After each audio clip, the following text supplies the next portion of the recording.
নমস্কার, আমি সর্বরী রুদ্র।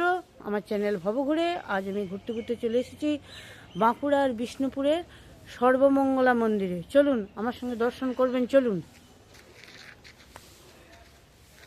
সর্বমঙ্গলা মন্দিরে প্রবেশের এটাই প্রধান গেট। শোনা যায় বাঁকুড়ার বিষ্ণুপুরের রাজ পরিবারের মা দুর্গা, মা মৃন্ময়ীকে দর্শন করতে এসেছিলেন শ্রী শ্রী রামকৃষ্ণ পরমহংসদেব।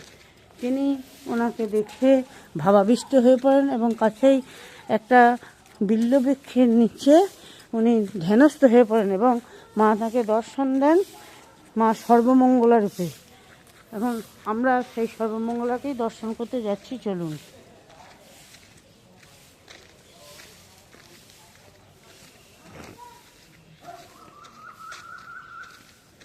এবং মন্দিরের সামনে বিরাট বড় একটা জায়গা রয়েছে পড়ে।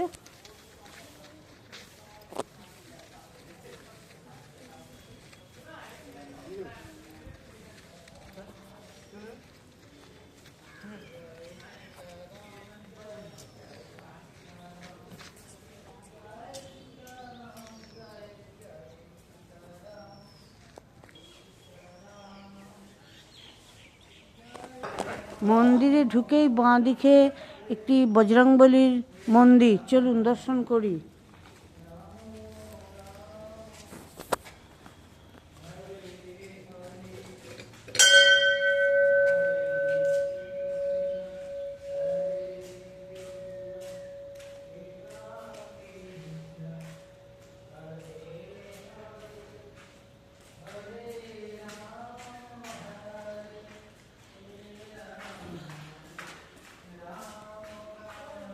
পাশেই আছেন দেবাদিদেব মহাদেব।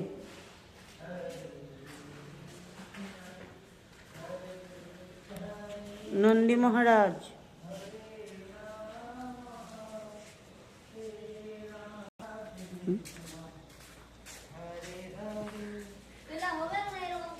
এটা ওইটাই মায়ের মন্দির, মা সর্বমঙ্গলা মন্দির। চলুন দর্শন করবেন। চলুন।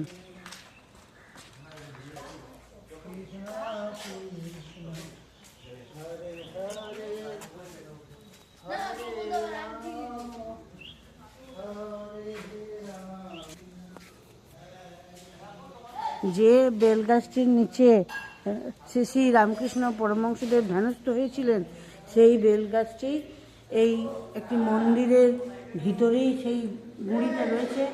এই সেই গুঁড়ি দেখুন, এখানেই শ্রী শ্রী রামকৃষ্ণ পরমহংসদেব ধ্যানস্থ হয়েছিলেন। ওটাই মায়ের আসল মন্দির, কিন্তু ওখান থেকে মূর্তিটি সরিয়ে নিয়ে এপাশের মন্দিরে রাখা হয়েছে।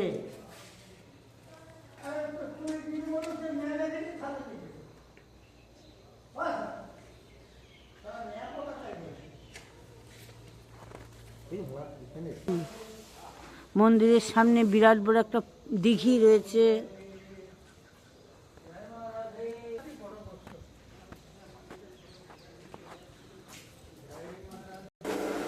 মন্দিরের সামনে একটি আটচালা রয়েছে। এখানে বিভিন্ন দোকান পাশারি বসে। আমরা এসেছি সকালবেলা, এসেছি না, এখনো বসেনি। এবার বসার তোড়জোড় শুরু করছে।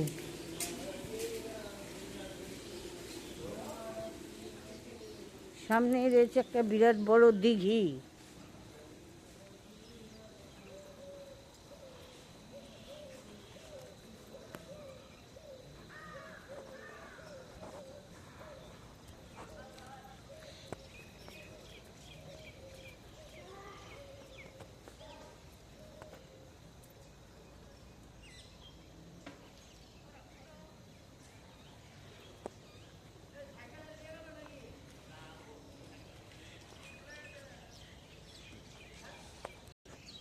মাঝেটা একটু ভিজবে, সে আর কিছু করবে।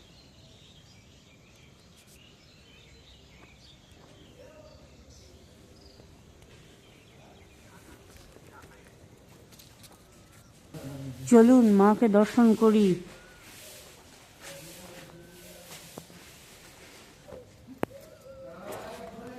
মা সর্বমঙ্গলাকে দর্শন করুন।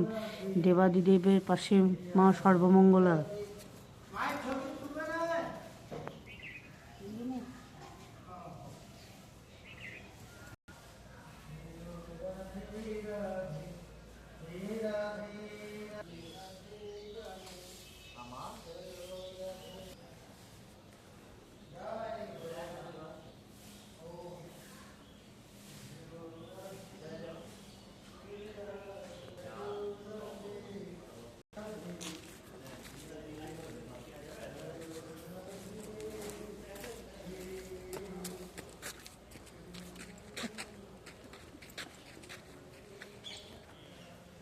আজ এই পর্যন্তই। আবার কোনো দিন ঘুরতে ঘুরতে আপনাদের সঙ্গে আমার দেখা হয়ে যাবে। ততক্ষণ আপনারা ভালো থাকুন, সুস্থ থাকুন, আনন্দে থাকুন এবং আমার সঙ্গে থাকুন। আর হ্যাঁ, আমার চ্যানেলটিকে সাবস্ক্রাইব করে দেবেন। ভালো লাগলে লাইক, শেয়ার ও কমেন্টস করবেন। শেষ পর্যন্ত থাকার জন্য আপনাদের অনেক ধন্যবাদ জানাই। নমস্কার।